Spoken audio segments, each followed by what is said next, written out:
안녕하세요. 네, 휘문고등학교에서 통합사회와 한국사를 담당하고 있는 송아람입니다. 반갑습니다. 네.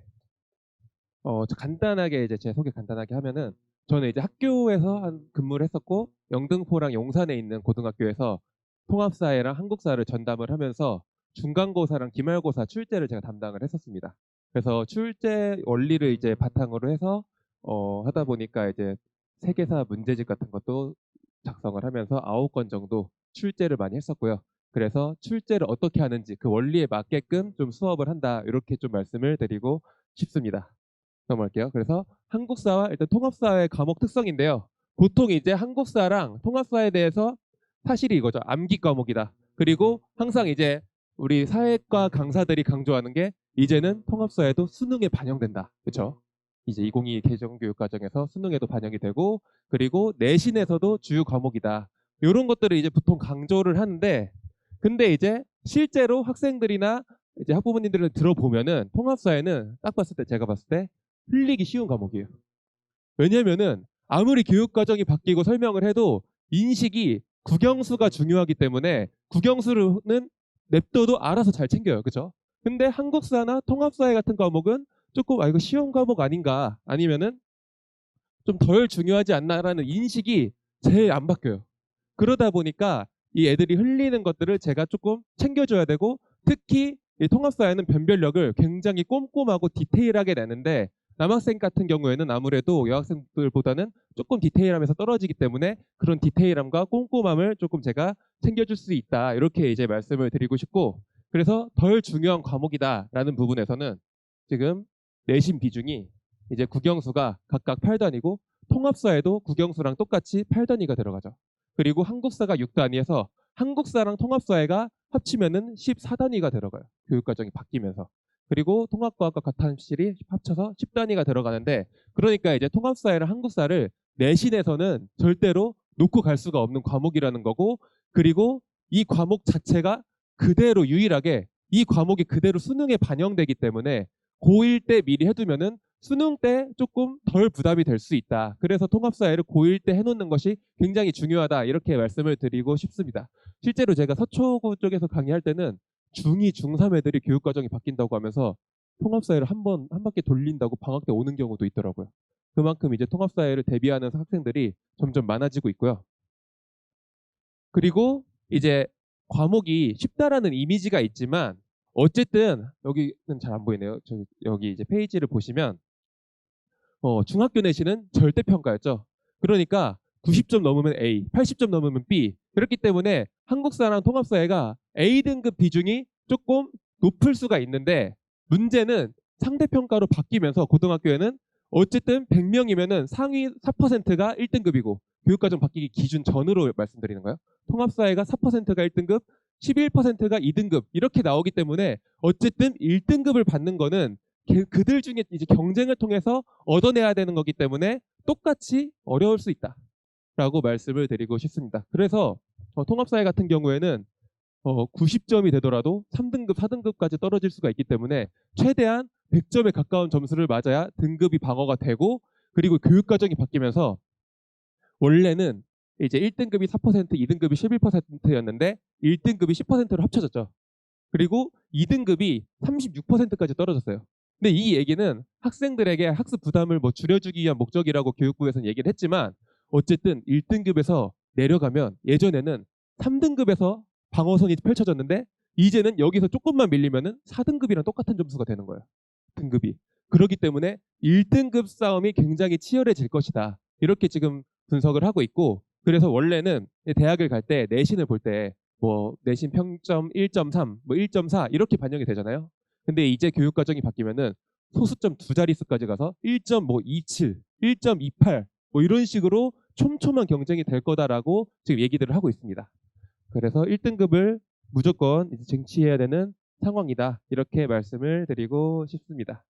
한 장 넘겨보시면은 그래서 희문고 통합사회 대비는 제가 통합사회 관련된 것들은 이제 영상 찍어가지고 그 기출문제 관련된 것들을 올렸는데 다시 한번 조금 이제 보충을 하면은 출제 범위는 어쨌든 통합사회에서 변별력을 내는 방법은 어떤 학교든 두 가지밖에 없어요. 무조건 일단 교과서를 기반으로 내야 되는데 교과서 플러스 선택 과목들 있죠. 뭐 예를 들면 생활과 윤리, 정치와 법, 경제, 세계 지리 이런 것들 중에서 선생님들이 전공한 것을 선택 과목을 통합 수화로 끌고 와서 심화 과정으로 내는데 그렇게 내려면은 당연히 학교에서 프린트나 필기로 나눠줘야겠죠. 그래서 보통 출제 범위는 교과서나 학교 수업 자료가 됩니다. 이거는 모든 학교가 똑같아요. 어쩔 수가 없지. 그렇죠? 그런데 이제 이렇게 변별을 내는 게 이제 보통인데 휘문고는 한 3년 전부터 다른 식으로 변별을 내기 시작을 했어요. 뭐냐면은 바로 응용 문제. 그래서 같은 문제라도 문제를 꼬아서 내거나 비문학처럼 선지를 길게 해가지고 내면서 학생들에게 시간이 좀 촉박하게 한다든지 문제를 헷갈리게 낸다든지 그런 식으로 해서 변별력은 어쨌든 등급을 나눠야 되니까 그런 식으로 변별을 내고 있고 그리고 주관식 비중이 조금 높습니다. 그렇죠? 그게 이제 변별 포인트라고 보시면 됩니다. 정리하면은 심화 개념을 낸다든지 문제를 응용해서 낸다든지 두 가지입니다. 네. 이렇게 이제 내고 있는데 휘문고는 응용 문제를 내는 쪽으로 조금 비중을 두고 있다. 이렇게 보시면 될 것 같습니다. 그래서 이제 수업 특징은 일단 교과서에 있는 개념을 3단계로 대비를 하는데 휘문고가 요번에 이제 교과서가 바뀌면서 천재 교과서로 바뀌었거든요. 그래서 천재 교과서를 제가 하나를 예시로 가져왔는데 여기 이제 4페이지에 있는 부록이 이제 천재 교과서 이제 제가 캡처한 사진이고요. 그리고 그거를 지금 제가 여기 단답형은 누락이 됐는데 보통 이렇게 됩니다. 예를 들면은 자연환경과 인간생활이라고 하면은 여기 있는 것들을 교과서에 있는 것들을 전부 다 단답형 문제로 바꿔가지고 애들이 내게 해요. 그래서 이걸 풀어보게 하고 그리고 나서는 교과서에 있는 그 여기 있는 본문 내용을 그대로 문장을 옮겨 적어요. 저는 이거를 캡처해서 빈칸 뚫는 건 별로 안 좋아하거든요. 그래서 새로 다 타이핑을 해서 빈칸을 뚫어서 다시 한번 풀게 하고 그리고 마지막으로 OX로 애들한테 헷갈리게끔 해가지고 하면서 예, 교과서를 하나의 페이지를 3번 대비할 수 있게끔 제가 이거 다 만들어서 지금도 다 만들고 있고 이게 그 만드는 거의 일부예요.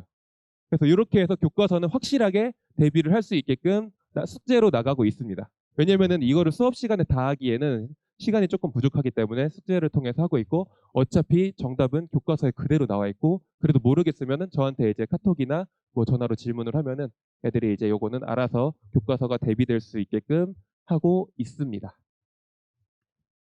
그리고 학교 프린트도 마찬가지로 학교에서 그 심화 개념을 나눠주면은 이것도 이제 자연재해에 대한 건데 자연재해에 대한 문제 그리고 OX 이런 식으로 해서 어쨌든 절대로 빠져나갈 수 없게끔 좀 촘촘하게 대비를 하고 있고 통합사회는 어쨌든 꼼꼼하고 디테일함이 생명이기 때문에 이렇게 이제 대비를 하고 있습니다. 그리고 뭐 자료들이 뭐 어렵다 뭐 이런 얘기들을 하는데 사실 통합사회에 나오는 자료는 정해져 있어요.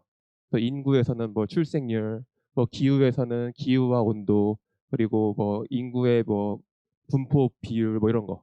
그래서 이런 게 정해져 있기 때문에 자료 같은 거는 좀 걱정 안 하셔도 되는 게 자료 같은 거 제가 이제 그 교사들한테 제공되는 자료들을 제가 또 가지고 있기 때문에 그거 그대로 해가지고 나올 만한 것들만 좀 집어서 설명을 하고 있습니다. 네, 이런 것들. 그리고 한국사 같은 경우에는 내신 특징이 네, 교과서랑 마찬가지로 교과서 외에 있는 사료를 출제를 하고 교과서를 그 본문에 있는 내용을 정직하게 안 내요. 그렇죠? 구석구석에 있는 거를 어떻게든 찾아서 무슨 숨은 그림 찾기 하듯이 거기에서 골라서 이제 출제를 하는 게 이제 한국사의 포인트고 그리고 희문고는 사실 작년 한국사는 그렇게 어렵진 않았어요. 재작년이 조금 어려웠는데 작년은 조금 어렵지 않았고 근데 어디에서 변별력을 줬는지 봤더니 애들이 그냥 쉽게 넘어갈 만한 제도 문제 뭐 정치 제도 이런 거 있잖아. 중앙 제도, 뭐 삼성육부, 중추원 이런 거. 이런 거는 애들이 그냥 훅 보고 넘어가요. 근데 여기에서 되게 꼼꼼하게 내요. 보니까. 네. 그리고 주관식을 서술형으로 출제하는데 또 이제 서술형이 4문제 6점씩 해서 총 24점이 서술형으로 들어갑니다. 이게 이제 포인트가 되겠고요. 그래서 수업 특징은 저는 이제 한국사는 아무래도 스토리이기 때문에 스토리 위주로 모든 흐름을 전부 다 이제 꿰서 파악을 하는데 제가 어디서 보니까 뭐 근초고왕에게 죽은 왕의 아들을 묻는 문제가 뭐 한국사에서 킬러 문제였다. 이렇게 얘기를 하는데 제가 가르치는 학생들은 별로 안 어려웠다 그랬어요. 왜 그러냐고 봤더니 보통 이제 한국사 할 때 왕별로 뭐 근초고왕의 업적 뭐뭐뭐 누구 왕의 업적 뭐뭐뭐 이렇게 정리를 해주는데 저는 이렇게 수업하는 걸 별로 지향하고 좀 싫어하고 보통 저는 근초고왕을 설명할 때도 좀 스토리를 좀 설명을 해줍니다. 그래서 근초고왕이 전성기였는데 고구려에 쳐들어가서 고국 원왕을 죽였다. 그래서 고국 원왕의 아들이었던 소수리망이 복수하고 싶었는데 너무 강력해서 백제가 지금은 때가 아니다. 그래서 복수의 의지를 불태우며 힘을 길렀다. 그래서 근초고왕의 죽은 아들이 이제 소수리망인데 이 불태우면은 뭐냐면은 소수리망의 업적이 세 개예요. 불교, 태학, 율령. 그래서 복수의 의지를 불태울. 뭐 이런 식으로 이제 가르치기 때문에 스토리를 꿰서 이제 설명을 하면은 애들이 그냥 누구 왕의 뭐뭐뭐, 누구 왕의 뭐뭐뭐 이렇게 정리하는 것보다는 훨씬 기억에 딱 달라붙는다라고 설명을 드리고 싶습니다. 그리고 이제 한국사 또 통합사에도 마찬가지지만 한국사에서 어려워하는 것 중에 하나가 애들이 한자 용어를 굉장히 어려워해요. 그래서 예를 들면은 한국사에서 어려워하는 게 이거죠.